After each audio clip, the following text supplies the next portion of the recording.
So, Stephen, thank you so much for joining us here on the Science of Psychotherapy podcast. Welcome. Thank you so much. It's so nice to be a part of the other hemisphere. Yes, and hi from me, Richard here. Nice to see you, Steve. Great to see you as well. Now, Steve, I thought we might be able to just kick off on a very popular topic for Richard and I, and our listeners will be very familiar that this is something that we're on and on about all the time, and that's nonlinear complex systems and why thinking in those terms is important for psychotherapy, we think for anybody. And right, because it's the way things work. It is helpful to have models that map pretty well onto how reality is. Yeah. And so we do come from being schooled very much so in a linear way of thinking and deconstructing and perceiving things. Now we're making a big shift when we're thinking of complex nonlinear systems. Where inputs don't necessarily equate to simple outputs. And so I just wanted to sort of explore, your journey in discovering the importance of, complex systems and how you've applied that in your own work. Yeah, thank you for the question. Thank you for the invitation. It's such a nearly esoteric language. It may as well be theology, and so I'm just really grateful that y'all are supporting this exploration. For me, the exploration really was through graduate school in clinical psychology because I began really, quite orthodox in the psychodynamic perspective and then rapidly began to shift into a systems perspective as I began to work with children and families and really working then within a family systems approach. And that family systems approach then led me into the encounter with the world of Milton Erickson and altered states and the mind-body connection. And so my master's thesis at the time then was, hypnosis increases salivary immunoglobulin A. Right. Of course it does. Yeah. Of course it does. And it actually ended up being very helpful because I found that people who read that were often cured of insomnia. And so, you just read that master's degree and and a good night's sleep is on its way. Although just not letting you go too far down there, the importance of these things and the shifts in the biochemistry is really important. So although we're joking, it's even these minor shifts are really exciting to differentiate and explore, and wake yourself up every now and again to get back into it. But I'm sure it'd be fascinating. Well, right, and just the way that we understand from complexity science, understanding that most shifts, and really you look back to the whole notion of paradigm shift and the notion that most changes are happening very incrementally, and then boom, there is a chaotic phase shift, and the whole quality of a system changes like that. These seemingly miraculous changes or something dramatically different happens and healing, happens, or quantum healing, sometimes people call it. And it really is confusing for people because most of the time we're plodding along incrementally. And then there is this recognition that these chaotic phase shifts happen at certain moments, and these catastrophic shifts happen.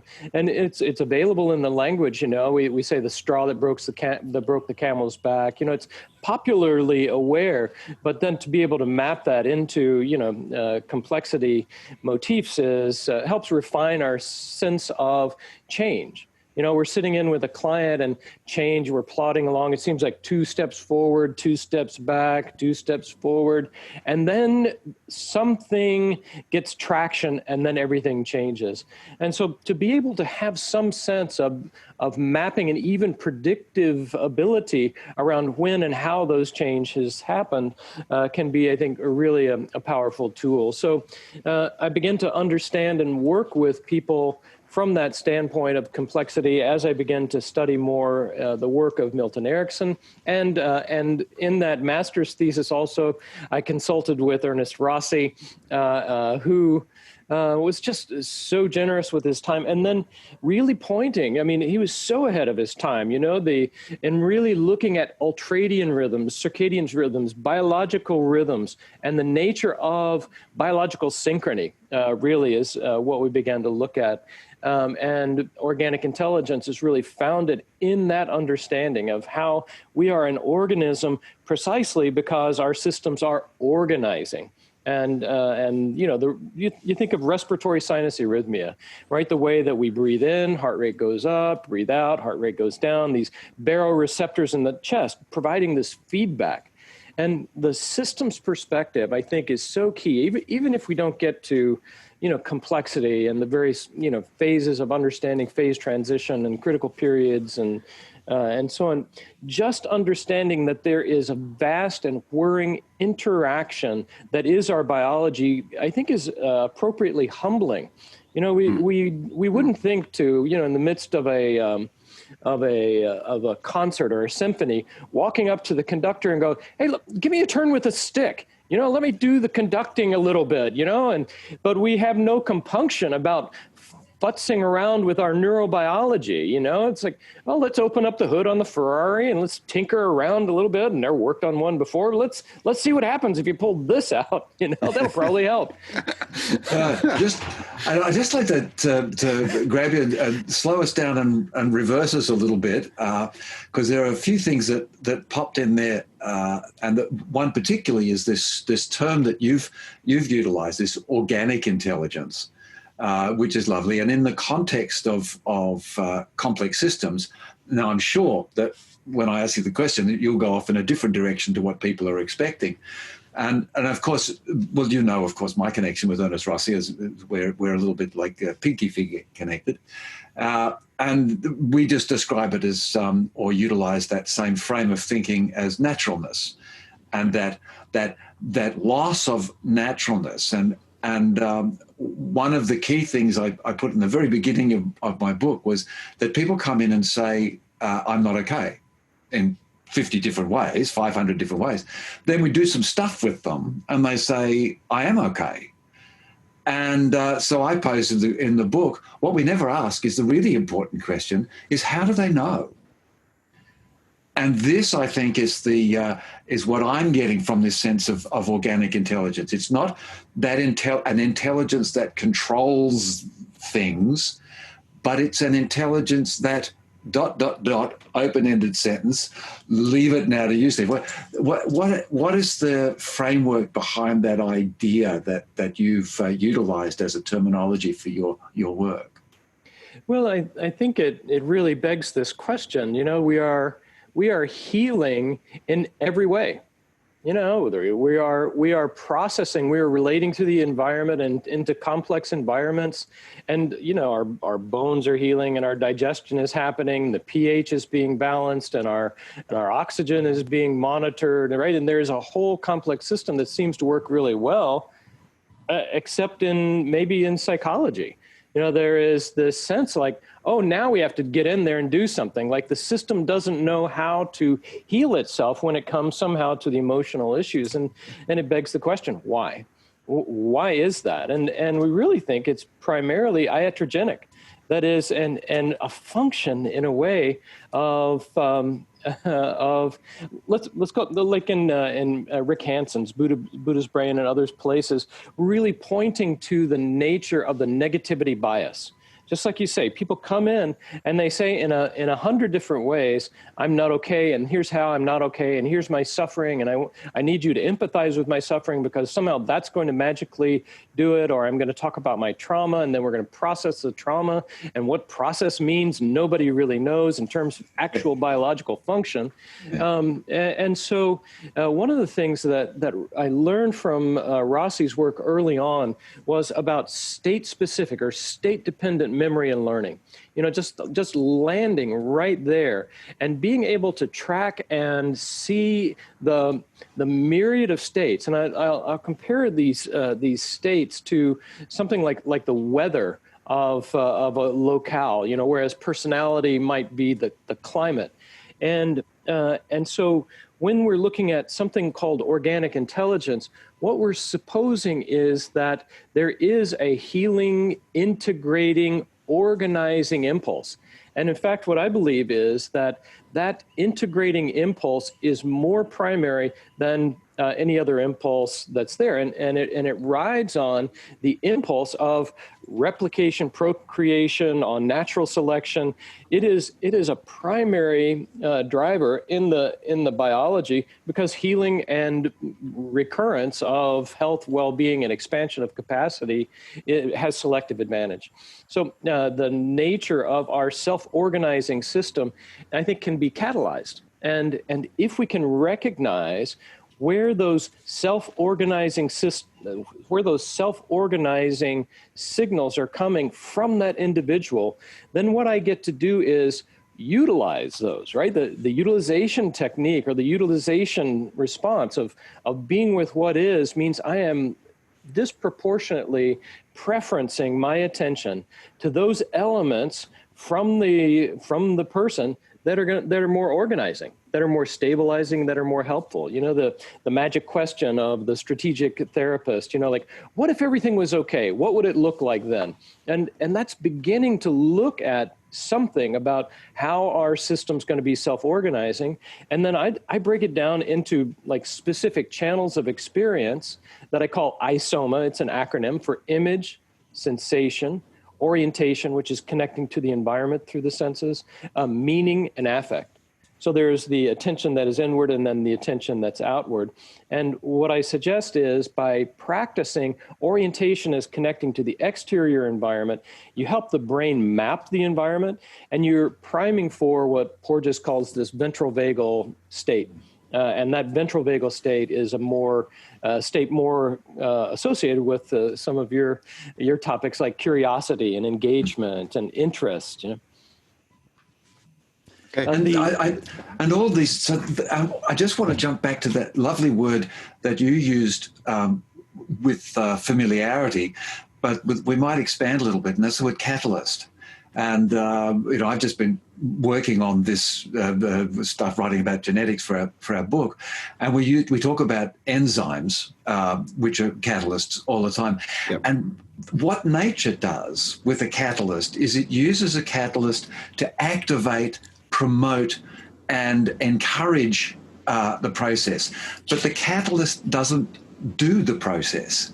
And it's really important, and this is where therapists have, and they don't. Well, therapists have got that. We're the ones that have to get them to do this process.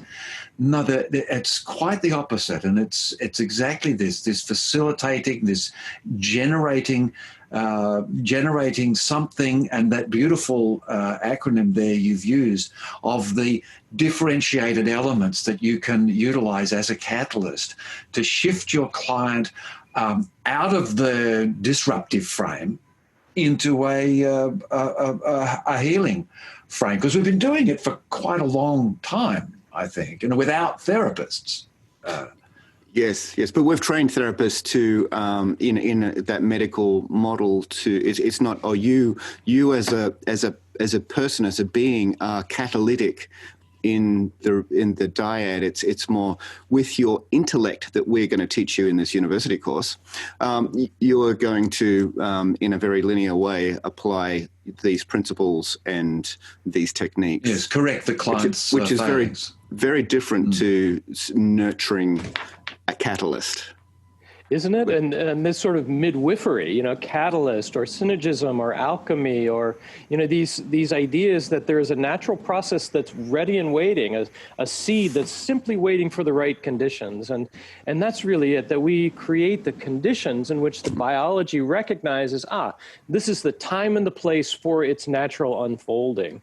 And that's classic systems thinking. Like, we're just creating the context. Context is really everything. We're creating the environment, the social, the personal, the interpersonal, the states of the individual that create then this environment that catalyzes then the self-organization process. And so you know, it's a dictum really that says, under the right conditions, our system will be self-organizing. And we just help create those conditions and recognize those conditions and refine our reflections. And it's really little more than reflections. That, and to see in each of these channels, what is organizing? What is the thought that is more organizing? But because, frankly, among all of those isoma channels, the biology has another agenda. And that agenda, of course, is the status quo. If you have a stable system, that system is self-reinforcing, and it's going to want to stay stable. And so if you're going to try to change a system or help a system catalyze, you first have to really buy into and ally with its impulse of stability or the status quo. And that means that among those isoma channels, image, sensation, orientation, meaning, and affect, most of the information coming from those is the self-reinforcing information of the status quo. Like, don't change, because the biology doesn't really distinguish well between, a change that's going to be growth producing and a change that's going to be fatal. All right, a system that disintegrates is a system that might not restabilize and completely disintegrate. So we look for and we expect, one, that most of the signals from the echo chamber of my self-reinforcement, the images, the sensations, the meanings, the affect, that those will be sending signals of SOS, same old situation. And that same old situation then means that there will also be some information coming that will be disproportionately organizing. And I feel like my job is, as the midwife, is to be primed and expectant to see when the labor begins, when the emergence of something different begins to happen. And that can come in an image, it could come in a sensation. And we could begin to see, for instance, when, and it won't be possible for your audio channel to see this, but when, say, the eyes are working in concert with the neck and head, or when the eyes are moving in contradistinction. That is, when there is, as we were talking earlier, when there is harmony and when there is disharmony, when there is integration and when there is a lack of integration. And what I think we can look to as guidance for that, and you named it in our prior conversation, is intensity. That the higher the intensity, the less likely is it that the systems are going to work well together. In an emergency situation, say in a tribal situation, in a group situation, if the house catches on fire, it's like, okay, son, call the fire department. Daughter, get the water, and get the hot dogs, and we're all doing something different. But then we come back together when there's not an emergency, and so our systems can do that. We can separate that normal link up between, say, heart rate and respiration, so that then we can go do different things, and then we come back together. But my contention is that the systems that are suffering, that are desynced, that are desynced by high arousal from trauma, from the condition of, being out of our native sort of hunter-gatherer context, and that there are conditions that encourage and that show us signs of a system wanting to come back together. And so that's what we're looking at. You wrote a book, on I haven't seen it. I just discovered it as we were looking at this podcast about hands and what the hands are saying. And there are mudras that emerge, all the time. There are these things that psychologists will call them self-soothing, but they really don't register.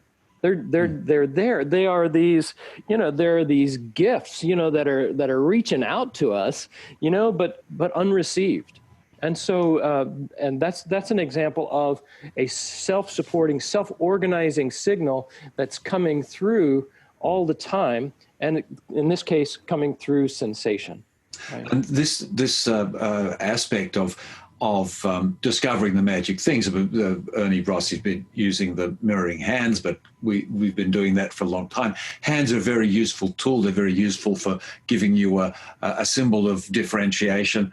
But But when I give my workshops on it, I go back and it was wonderful. I was actually in a couple of museums as I traveled around, and I just took pictures of all the statues and carvings and things that have been going right back to the Egyptians. I'm saying it would be really nice if we stopped taking ownership of these realizations we have. And Ernie gives the funny story of, he uses one where he has the hand raised with the palm out and the other hand sort of flat down below. And he said that was a sort of a pushing away and a receiving process that he found wonderful. Went to China and saw a picture of the Buddha with his hands up, and he's saying, well, he stole my idea, didn't he? And, with beautiful tongue in cheek. And I think this is why I like the term organic intelligence, because we've got academic intelligence, intellectual intelligence, we even emotional intelligence has sort of been taken on as some kind of controlling mechanism of our stuff. But everything that you seem to do is this sense of flow, and just using the term organic gives you that feel of dynamic and that feel of this guy isn't trying to own my organics, because there isn't one. They're a big, broad thing. But using that as a framework, you've developed a number of programs. Now, are these programs that you've done? Tell us a bit about those. Who are they for? And what's been the purpose and the benefit of those? Thank you. Thank you for asking. Just to touch on this, but the arc of development, that we teach, like we do a what's called the end of trauma course, and it's a 10-week course, and then there are daily meditations, pre-recorded meditations every day to really help people access certain states and rhythmic experience in all of this, because it really is all about the confluence of oscillatory process in the physiology, and then educational pieces, workbook. And so that's for people to get a taste of how the biology can move from a conditioning that's bent toward intensity, and then so negative reinforcement, negativity bias, and how the hijacked attention is looking always for what's wrong, how the amygdala, when it continues to fire, is sending signals of danger and smoke and fire when there is none. And so negative reinforcement, just to remind us of that, it's been a while since we took Psych 101, negative reinforcement simply means the ceasing of a negative state. An aversive state that then is ceased reinforces what just happened. So in the laboratory of Watson, the rats were introduced onto metal plates, and there was a subtle electrical current, and then they bumped into the switch, turned off the electricity. And then they went in again, and the rats learned quickly to go over to that switch, so that eventually they would run right over, turn off the switch and the electricity. So it'd be So there's aversive experience, and then And for us, though, for humans, I believe that creates this very challenging conditioning scenario in which that says to us, the way to feel better is by feeling worse first. Negative reinforcement gives us this message somehow that the way to feel better is by feeling worse first.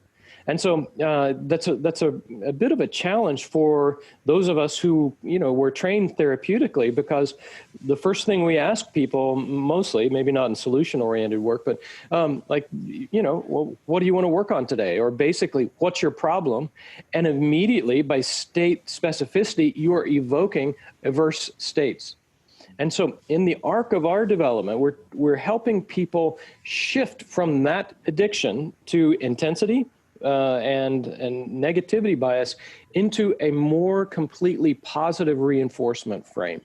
And in that positive reinforcement frame, we begin to learn the sense of release and of safety and of not having to control my experience as my system becomes more organized and as my attention comes into the environment and gives my brainstem this message of what Porges would call neuroception, this neuroception of safety.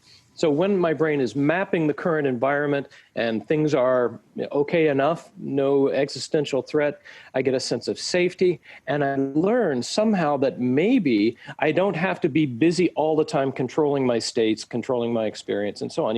It's important to learn control, but the direction I think we're talking about here is coming out of a legacy of control, coming out of a kind of colonialism of the psyche, where we're saying, oh, we have a better way, and we're going to show you what that is. And in the meantime, we're going to teach you to control your instincts and so on. But instead, to allow for the intelligent selection of an environment that really is wholesome and catalyzing of one's innate intelligence, and then learning how to let go into that. And that's a three-phase model, and Rossi pointed that out. The Langton's egg and the three phases of chaos and then complexity and then self-organization, and those mirror actually the three phases that Evelyn Underhill pointed out in her book Mysticism. So there is illumination, purgation, and union, or Shiva, Vishnu, and Brahma, right? These three archetypal forces of chaos and then maintenance and then creativity. So these are just basic forms that we're working through. And in organic intelligence, our programs like the End of Trauma course help people move from chaos into greater complexity and resilience, but then on into sort of what we call what's popular more now, which is post-traumatic growth. And for us, that means a self-organizing, auto-organizing biology. And I mean, all this is beautiful. I mean, I love the way you described that these same principles are occurring in several different philosophies and approaches, which when you think in systems, you just go, oh, yeah, that's just an organizing principle. But when you think in a linear fashion, what you go is, what are they stealing each other's ideas, or who's got the better one, or which one works better? And this is where systems think, or thinking in the system, as I call it, is releasing from a lot of these confusions. And the other thing that really stands out for me is this lovely one you're saying about this constant intensifying.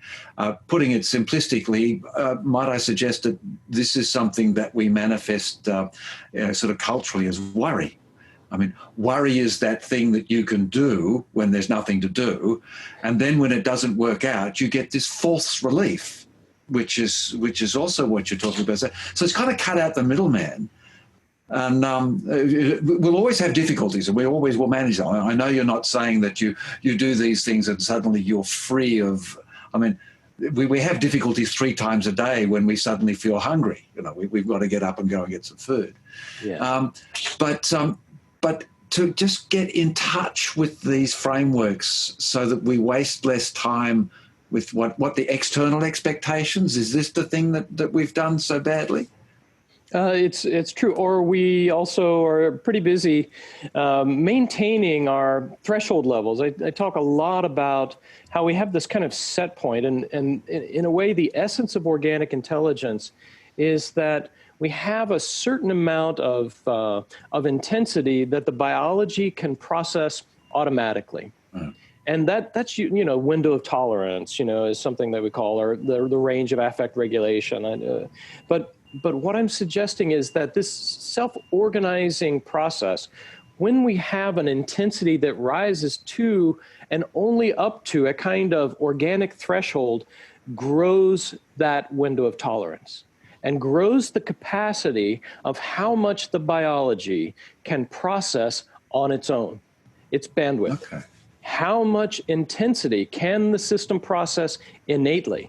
And so when I grow those thresholds, when that system learns and grows thresholds, then it has an intrinsic and innate ability to process all kinds of intensity. So that then, the feeling that used to be uncomfortable suddenly is below threshold and it becomes interesting. So now grief becomes enlivening, and ecstasy is no longer something that I can't deal with, but joy becomes available instead of sending me into a funk, or right. I mean, the anger then becomes like energizing instead of bringing me to collapse into tears or something. So these programs are helping people move what now I call moving beyond the growing edge, allowing yourself to expand into the unknown, and what I'm now calling possibility. Yes. Yeah. Just on a very practical level, Steve. So, End of Trauma course, you're training trainers, but as well, are you direct? Is this a course directly for people that have experienced trauma and they want to, grow themselves? It is. The End of Trauma course is a 10-week course that people take over and over again. Because it changes you the next time. You don't step into the same river twice. Sure. And so people take it 6-7 times. People have it for a lifetime. But that is a part of our coaching training also. So you take the End of Trauma course, and then in 2021, we're going to offer a coaching course in organic intelligence. And there is the End of Trauma course, and then there is Heart at Home, which is our online coaching course. Maybe the most accessible or easy access to find out more about this will be our PTSD course. And the PTSD, in this case, stands for Post-Trauma System Development. Oh, okay. Where you discover possibility. Yeah, there's post-traumatic growth and possibility. Yeah. Right. Yeah, lovely. And I'll get you a discount code so your members can get a discount on that PTSD course. Okay. Well, wonderful. We'll push it around with them. Yeah. We'll be sure to put a link in the show notes for that one. Thank you so much. Yeah, that will be that's a 6-webinar series, and I use clinical vignettes. So there are films also of sessions, so you get to see exactly what this looks like. And I just imagine, but believe that I know, you're going to so recognize the languaging and the rhythm and just the movement. I think it'll be an interesting and fun adventure. What can I say? I wrote the book. Right? No, I wrote a book. No, but our naturalness and our organic, our organic interrelated selves created all the stuff that is now that people have put in books.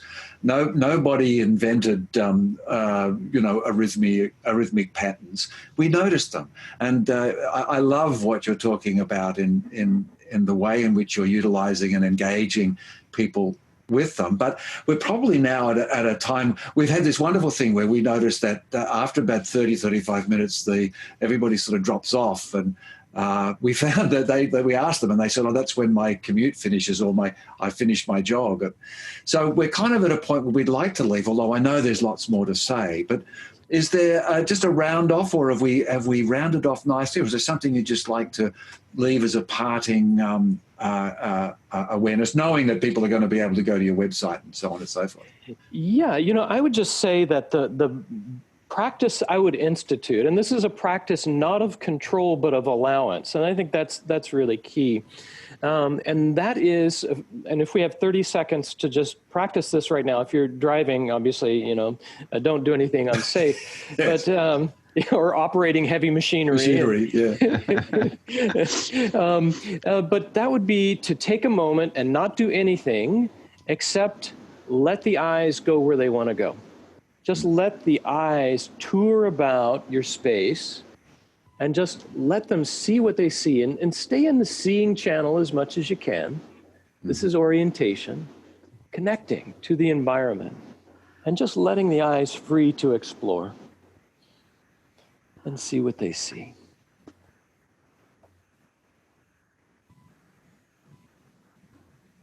That's it.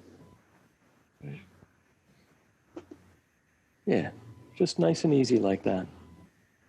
And then we see, if there is a shift of one state that happens, just by letting ourselves come back to our senses just for a moment. And that's a really practical thing that people can do just for 10 seconds, just to take a little break and let the eyes roam a little bit, or pay attention to the sounds for a moment. So I'm connecting to the environment through the senses, orientation. And that's just such a beautiful little physical demonstration or experiential demonstration of the catalyst stimulating the natural processes that are there waiting to be given the opportunity and the circumstances to do so. Because I know there were 2 or 3 particular things that are, listen to my voice now, which has just had a shift on a couple of bits and pieces. What a beautiful little exercise, Matt. Just so wonderful. Incredible. There's obviously a lot to be gained in looking at these materials. Absolutely. Well, Steve, thank you so much for giving up your time and coming to talk to us here. It's been wonderful. It's such a gift to me. It's a pleasure, and I look forward to this being just the first of ongoing conversations as we carry on forward and try to serve the children of this planet. That would be wonderful. Yeah, I look forward to lots and lots in the future. Okay, thank you so much. See you later. It's a pleasure. See you. Bye, Steve.